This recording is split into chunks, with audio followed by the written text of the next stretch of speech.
جزیرۃ العرب کے سیاسی اور مذہبی حالات بیان کرنے کے بعد اب وہاں کے اجتماعی، اقتصادی اور اخلاقی حالات کا خاکہ مختصراً پیش کرتے ہیں۔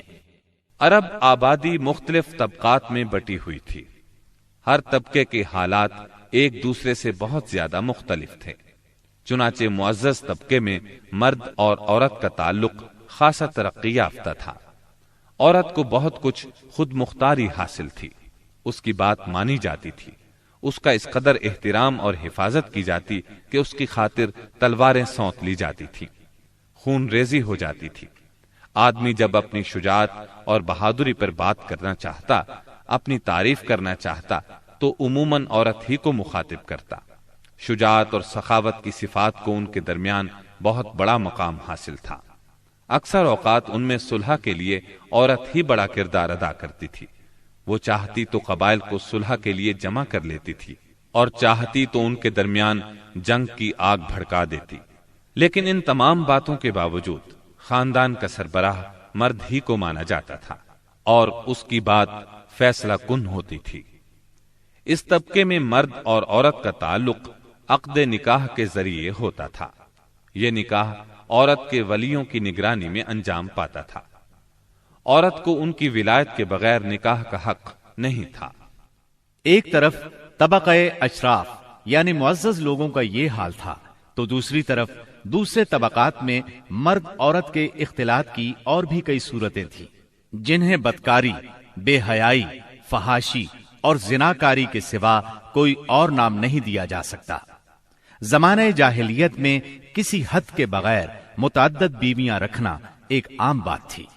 لوگ دو سگی بہنوں کو بھی بیک وقت اپنے نکاح میں رکھ لیتے تھے۔ باپ کے بیوی کو طلاق دینے کے بعد یا اس کے فوت ہونے پر بیٹا اپنی سوتیلی ماں سے بھی نکاح کر لیتا تھا۔ طلاق کا اختیار مرد کو حاصل تھا اور اس کی کوئی حد مقرر نہیں تھی۔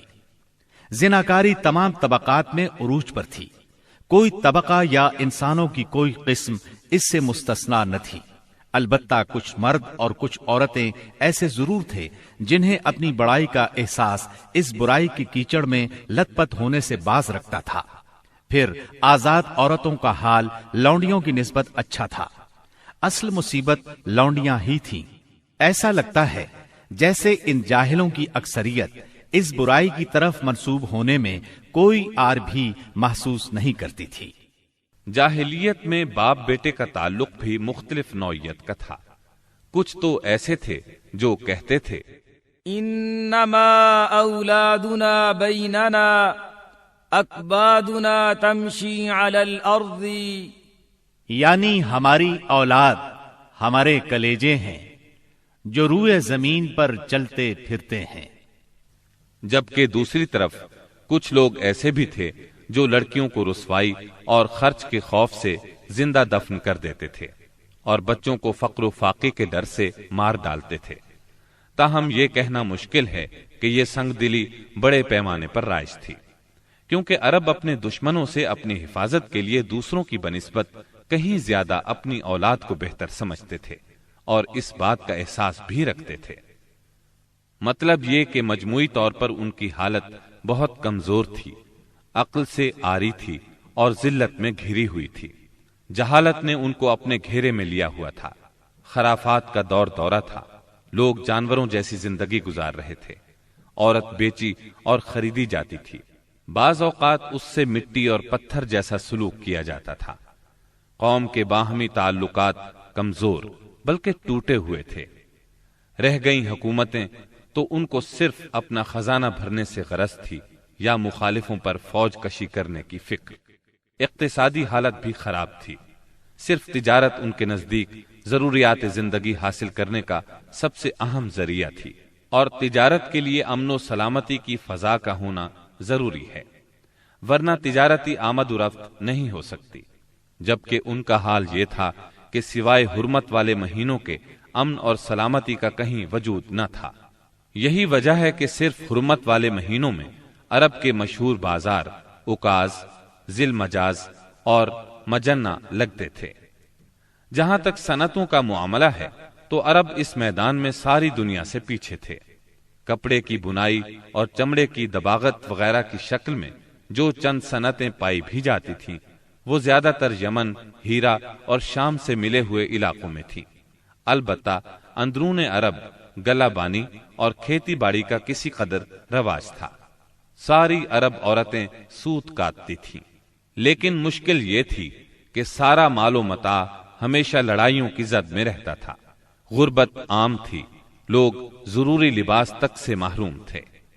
یہ بات تو مشہور ہے کہ اہل جاہلیت میں کمینی اور رذیل عادات پائی جاتی تھی، عقل کے خلاف باتوں کی بھرمار تھی، تاہم ان میں کچھ پسندیدہ اخلاق بھی تھے۔ ان اخلاق کو دیکھ کر انسان دنگ رہ جاتا تھا۔ نمبر 1، کرم و سخاوت۔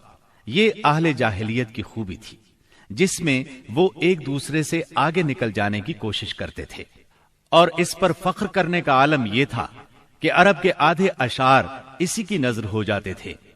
اس وصف کی بنیاد پر کوئی اپنی تعریف کرتا تھا تو کوئی دوسروں کی۔ حالت یہ تھی کہ سخت سردی اور بھوک کی حالت میں بھی کوئی مہمان آ جاتا اور میزبان کے پاس اپنی سواری والی اونٹنی کے سوا کچھ نہ ہوتا، اور کنبے کی ضرورت پوری کرنے کا ذریعہ بھی صرف وہی سواری ہوتی تو اپنے مہمان کے لیے ذبح کر دیتا۔ یہ ان کے کرم ہی کا نتیجہ تھا کہ بڑی بڑی دیت اور مالی ذمہ داریاں اٹھا لیتے تھے، اور اس طرح انسانوں کو بربادی اور خون ریزی سے بچا کر دوسرے رئیسوں اور سرداروں کے مقابل فخر کرتے تھے۔ وہ جوا کھیلتے تھے۔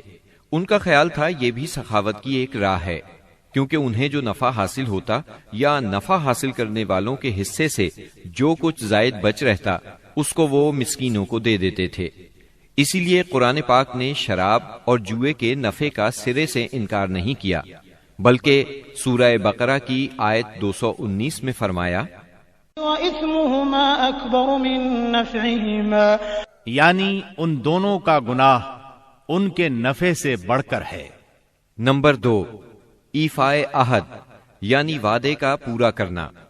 دور جاہلیت کے اخلاق فاضلہ میں سے ہے۔ عہد کو ان کے نزدیک دین کی حیثیت حاصل تھی، جس سے وہ ہر حال میں چمٹے رہتے تھے، اور اس راستے میں اپنی اولاد کا خون اور اپنے گھر بار کی تباہی بھی ہیج سمجھتے تھے۔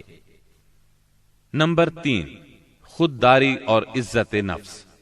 اس پر قائم رہنا اور ظلم و جبر برداشت نہ کرنا بھی جاہلیت کے معروف اخلاق میں سے تھا۔ اس کا نتیجہ یہ تھا کہ ان کی شجاعت اور غیرت حد سے بڑھی ہوئی تھی۔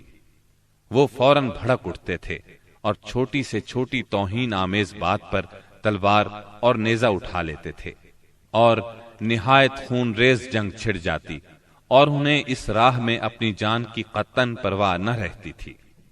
نمبر 4، عزائم کی تکمیل۔ اہل جاہلیت میں ایک خاص بات یہ بھی تھی کہ جب وہ کسی کام کو فخر اور ناز کا ذریعہ سمجھ کر انجام دینے پر تل جاتے تو پھر کوئی رکاوٹ انہیں روک نہیں سکتی تھی۔ وہ اپنی جان پر کھیل کر اس کام کو انجام دے ڈالتے تھے۔ نمبر 5، حلم، بردباری اور سنجیدگی۔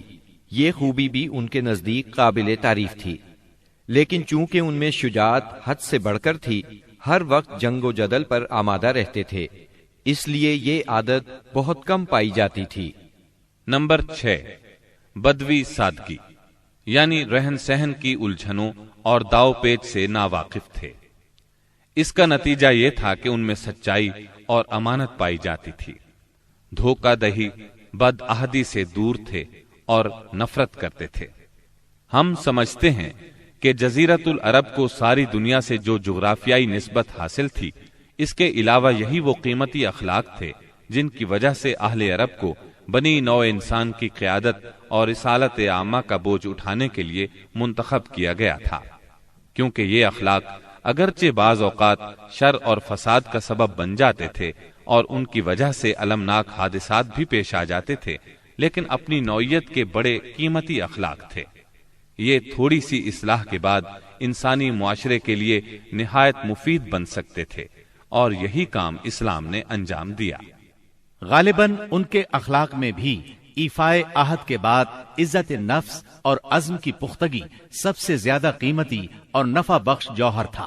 کیونکہ اس زبردست قوت اور پختہ ارادے کے بغیر شر و فساد کا خاتمہ اور نظام عدل کا قیام ممکن نہیں۔ اہل جاہلیت کے کچھ اور بھی اچھے اخلاق تھے، لیکن ان سب کو بیان کیا جائے تو بات بہت طویل ہو جائے گی، لہذا انہی پر اکتفا کرتے ہوئے ہم آگے چلتے ہیں۔